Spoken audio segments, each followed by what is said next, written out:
Hey everyone, it's Dr. Namani and Dr. Louie here again, back with the AthleteSpine. We're really excited to have two guests with us today. We have Mike Capito, also known as Suitcase, who is an operating room nurse at the Hospital for Special Surgery in New York City. And we have Matt Langaman, also known as Dr. K, who's a physical therapist who works with breakers in New York and is an active competitor himself in the world of breaking. And so we're really excited to have you guys here today.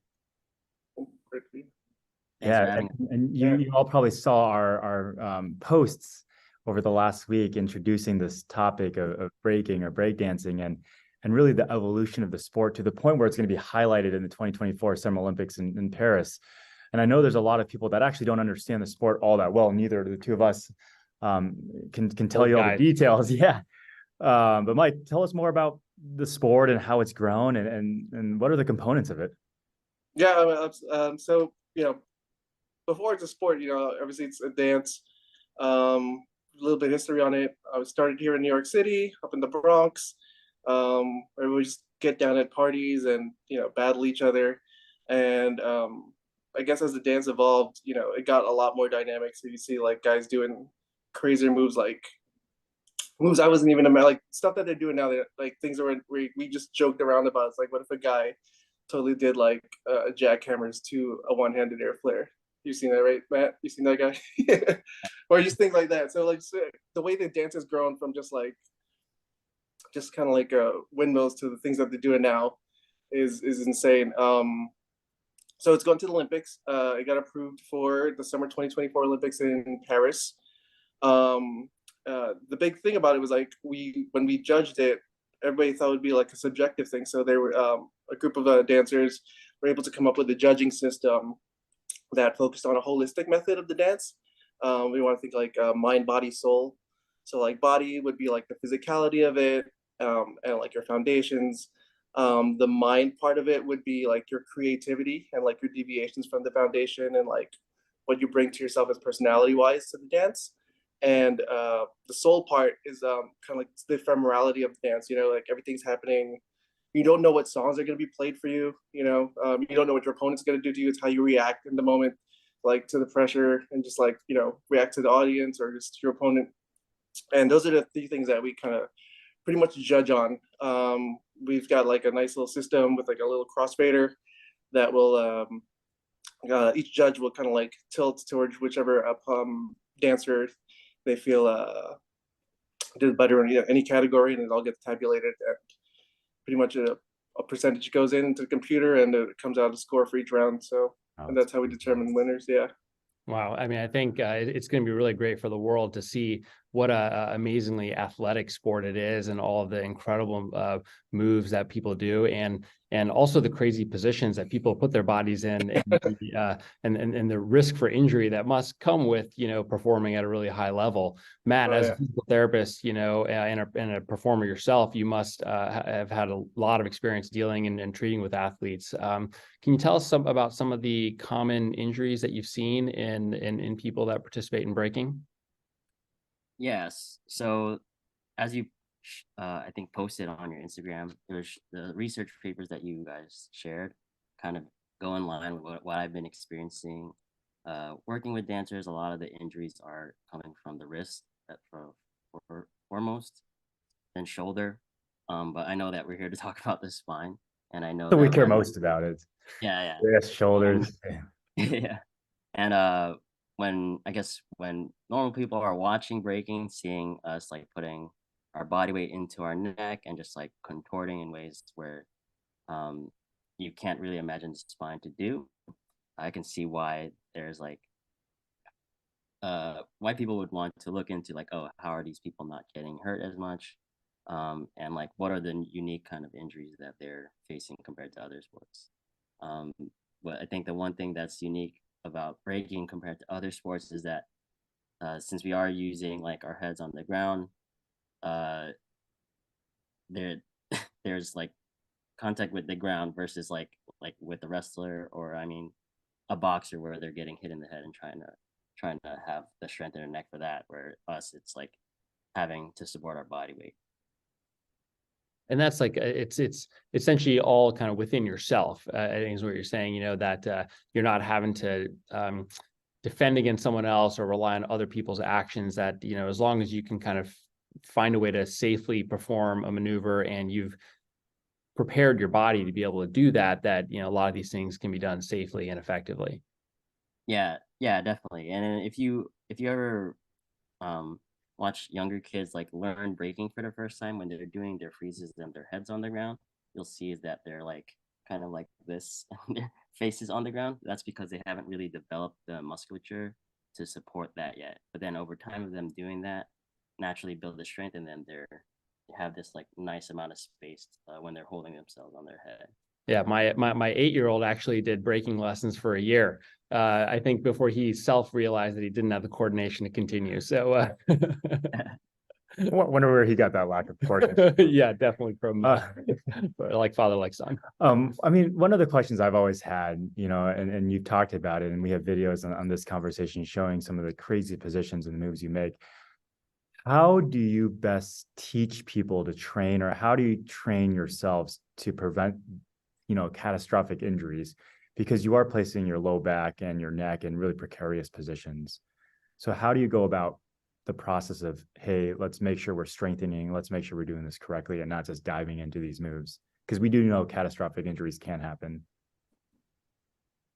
Yeah, well, I think for a long time, even still now, even though like I'm present trying to make a change here with this, there is really no guidance on like how to like safely go about these things.